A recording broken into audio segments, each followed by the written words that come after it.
Friends, welcome to your own channel political Adda. पिछले अपने video में हमने चर्चा की थी कि भारतीय संघवाद और लोकतंत्र के सामने क्या क्या चुनौतियां हैं। तो इन सारी समस्याओं को लेकर के मैंने कुछ बिंदु निर्धारित किए हैं जिन्हें मैं आपके साथ शेयर करना चाहता हूं। देखिए, कुछ समस्याएं हैं जिनमें सबसे पहले मैं रखूंगा वृहद राजनीतिकरण को, वाइडर पॉलिटिकलाइजेशन। वृहद राजनीतिकरण से क्या मतलब है कि देखिए, व्यक्ति जीवन के, सामाजिक जीवन के बहुत सारे क्षेत्र होते हैं। आर्थिक है, मनोरंजन का क्षेत्र है, खेलकूद का क्षेत्र है, उन्हीं क्षेत्रों का एक हिस्सा है राजनीति। लेकिन प्रेजेंट टाइम पर क्या हो रहा है कि केवल राजनीति का जो क्षेत्र है वो सारे क्षेत्रों को आच्छादित करता जा रहा है, अपने अंदर कवर करता जा रहा है। जैसे रिया सुशांत के मामले में हम देखें या किसी स्पोर्ट्स पर्सन के मामले में देखें, हर मामले में क्या हो रहा है, हर मामले को राजनीतिकरण किया जा रहा है। एक तरफ कांग्रेस का प्रवक्ता बैठा दिया, एक तरफ बीजेपी का बैठा दिया, और वो लोग चर्चा कर रहे हैं आर्थिक मामलों पे या मनोरंजन के मामलों पे या फिर आपके खेलकूद के मामलों में वो चर्चा कर रहे हैं, जबकि उनका वो फील्ड है ही नहीं। तो ये जो वृहद राजनीतिकरण हो रहा है, ये असल में एक बहुत घातक चीज है। इसकी वजह से क्या होगा कि जीवन की जो विविधता है वो तो समाप्त हो जाएगी, और जो टकराव है, जो राजनीति में तो क्या मुख्यतः टकराव ही है, वो टकराव केवल राजनीति के दायरों से को पार करके जीवन के सभी क्षेत्रों को अपने में समेट लेगा। इससे क्या होगा, ये चीज फिर समाज में टकराव को बढ़ावा देगी। दूसरी एक और जो समस्या है वो है दल और सरकार के बीच में खत्म होता भेद। ठीक है, सरकार अपनी जगह होती है और राजनीतिक दल अपनी जगह है। हाँ, आपके राजनीतिक दल की सरकार है, अच्छा है, लेकिन इसका मतलब ये नहीं है कि दल ही सरकार की भूमिका निभाने लग जाए। जैसे कि यूपीए सरकार के समय भी था कि मनमोहन सिंह प्रधानमंत्री हैं, लेकिन हर सरकारी विज्ञापन पर सोनिया गांधी की तस्वीर भी होती थी। जब नरेंद्र मोदी प्रधानमंत्री बने तब क्या हुआ, तब ये टेंडेंसी और ज्यादा बढ़ी है कि सब बीजेपी की सरकार है। अभी हम देखें, कोविड-19 महामारी फैली, इस पर साहब केंद्र सरकार ने एडवाइजरी जारी की, राज्यों को निर्देश दिए। कितने ही राज्य थे जिन्होंने केवल महज राजनीतिक दलों के आपसी प्रतिस्पर्धा के चलते केंद्र की एडवाइजरी को फॉलो नहीं किया। अभी कुछ दिन पहले ही आपके राहुल गांधी ने कांग्रेस शासित जितने भी मुख्यमंत्री थे, सोनिया गांधी ने मीटिंग ली, सभी मुख्यमंत्रियों की मीटिंग ली कोविड-19 महामारी के ऊपर। उनको निर्देश जारी किए और सभी सरकारों ने, कांग्रेस शासित सरकार ने, इवन राजस्थान की सरकार ने भी उनकी एडवाइजरी को फॉलो किया। क्या ये टेंडेंसी सही है? क्या राजनीतिक दल का मुखिया अपनी राज्य सरकारों को इस प्रकार के निर्देश दे सकता है? और यदि टेंडेंसी आगे बढ़ती है तो इसका परिणाम क्या निकलेगा कि राज्य सरकारें केंद्र की एडवाइजरी को फॉलो नहीं करेंगी, वो अपने राजनीतिक दलों के मुखियाओं को एडवाइजरी को फॉलो करेंगे। इस तरह वो सत्ता में ना होते हुए भी कई राज्यों की सत्ता को जो है कंट्रोल करने लग जाएंगे। चलिए, एक और ऐसा इशू है जिसे मैंने नाम दिया है नव क्षेत्रवाद का। नव क्षेत्रवाद से क्या तात्पर्य है कि एक तो है साहब आपका क्षेत्रवाद के जो था कि भाई महाराष्ट्र मराठियों के लिए, हरियाणा है वो केवल जाटों के लिए, गुजरात गुजरातियों के लिए। तो जो वो रेगुलर परंपरागत जो हमारा क्षेत्रवाद था वो जाति, धर्म या किसी नस्ल के आधार पर था, किसी भाषा के आधार पर था। लेकिन ये जो नव क्षेत्रवाद है, ये नव क्षेत्रवाद असल में रोजगार और आर्थिक मामलों को लेकर के है। आंध्र प्रदेश हमारा पहला स्टेट है भारत का जिसने प्राइवेट नौकरियों में भी 75% आरक्षण लागू किया। अभी हमारे मध्य प्रदेश के मुख्यमंत्री उन्होंने कहा कि एमपी के लोग, केवल एमपी के युवाओं को रोजगार मिलेगा। और अभी ये मांग राजस्थान में भी उठ रही है, यूपी में भी उठ रही है, हर स्टेट में मांग उठ रही है। अभी ये कह रहे हैं कि साहब सरकारी नौकरियों में हम ऐसा करेंगे, लेकिन आगे चल के ये चीज प्राइवेट नौकरियों में भी आएगी। हालांकि संविधान के आर्टिकल 16 का ये साफ उल्लंघन है, लेकिन यदि राज्य सरकारें इस तरह की बाउंडेशन करती जाएंगी तो इसका परिणाम भी बहुत घातक निकलेगा कि लोग एक राज्य तक सीमित होकर के रह जाएंगे, और जहां उन्हें आर्थिक सोर्स मिल रहे हैं, दूसरे राज्यों के साथ उनकी कनेक्टिविटी नहीं है, तो लोगों के बीच में फिर दूरियां भी धीरे धीरे बढ़ने लग जाएंगी। इसका परिणाम देश के आर्थिक विकास पर भी निकलेगा। देश के आर्थिक विकास में ये बहुत बड़ा योगदान है कि राज्यों के बीच में कोऑपरेशन बना रहे, कोऑर्डिनेशन बना रहे। लेकिन जब राज्य अपने आर्थिक संसाधनों को, रोजगार को रोकने लग जाएंगे, सीमित करने लग जाएंगे, तो देश का जो आर्थिक विकास है वह भी असंतुलन की अवस्था। एक और चुनौती जो है जिसके बारे में हम चर्चा करें वो है गिरता हुआ संसदीय आचरण। हमने अपने देश में संसदात्मक शासन प्रणाली को अपनाया, और ऐसा करने वाला भारत अकेला देश नहीं था। ब्रिटेन के जितने भी उपनिवेश आज़ाद हुए लगभग सभी ने इस प्रणाली को अपनाया। संसदीय प्रणाली का गुण हमने कहाँ से ग्रहण किया? ब्रिटेन से। Britain a country of class, वहाँ के लोगों का एक डिसिप्लिन है, वहाँ के लोगों का एक कल्चर है, लिबरल्स हैं वो, और वहाँ के कल्चर में ही ऐसा है कि वहाँ संसदीय प्रणाली चल सकती है, वहाँ एक स्वस्थ बहस हो सकती है। लेकिन जितने भी उपनिवेश हुए आज़ाद, उनका हम इतिहास देखें तो संसदों में लात चप्पल घुसे चलते हुए हमने देखे।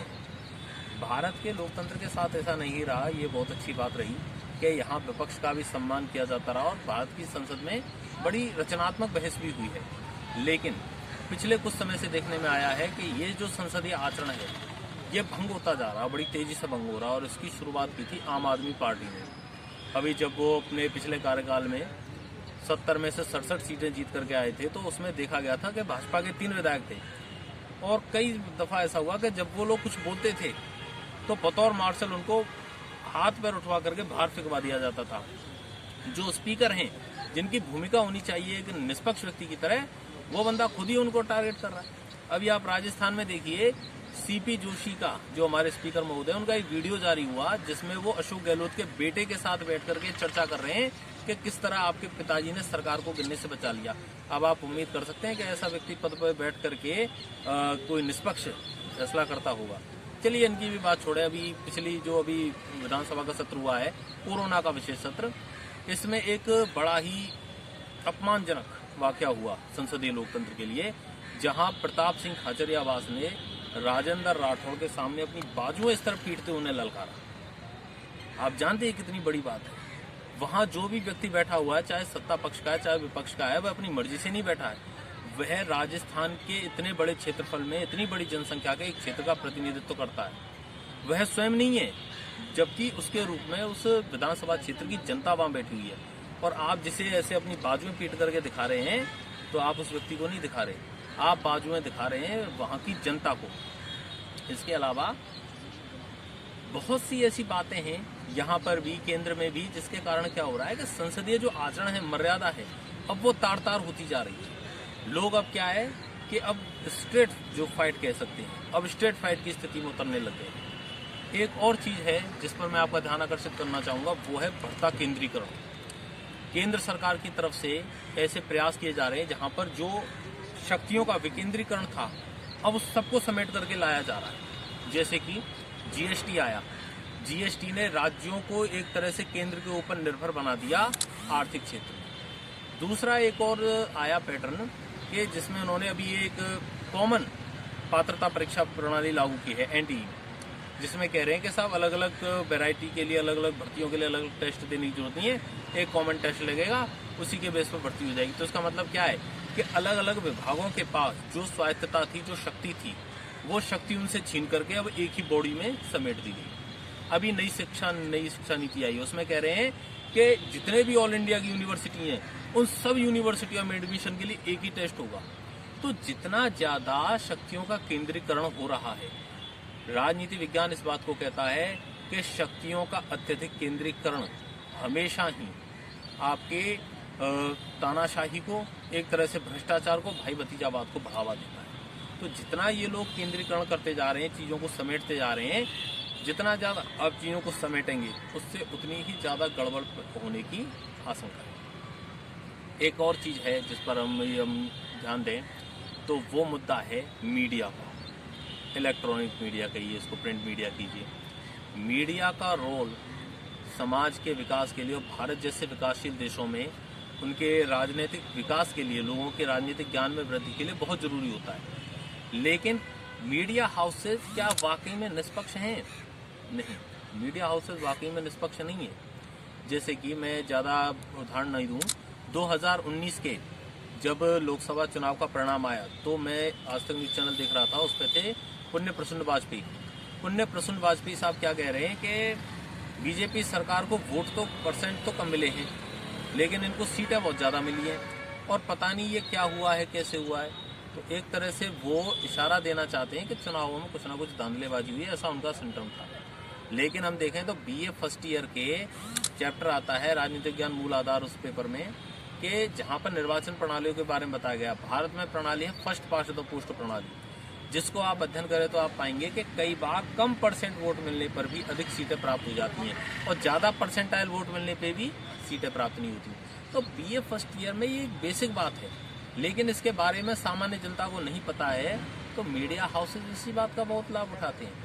आप एनडीटीवी को भी यदि ध्यान से सुने पढ़ें तो एनडीटीवी की खास बात क्या है कि वो परिणाम पे बहुत जल्दी बल देता है कि फाइनली काट पीट करके ये आपका कंक्लूजन निकल के आया, लेकिन किस प्रक्रिया के तहत कार्य हुआ, ये निर्णय किस प्रक्रिया के द्वारा लिया गया, किन कारणों की वजह से लिया गया, उस प्रोसेस के बारे में एनडीटीवी पर नहीं बताया जाता। और रही बात हमारे जो सामान्य न्यूज चैनल हैं उनकी तो हम कहेंगे भी नहीं, क्योंकि उन न्यूज चैनल का दायरा जो है दिल्ली एनसीआर तक ही सिमटा हुआ है, वो कोई ग्राउंड लेवल की रिपोर्टिंग उनकी नहीं है। तो सुबह के हमारे 3 बिंदु थे, वर्तमान में हमारे ये 3 बिंदु हैं जिनके बारे में हम और भी अधिक गंभीरता से और भी सही स्पष्ट शब्दों में उद्बोधन कर सकते हैं। बहरहाल आज के वीडियो में इतना ही।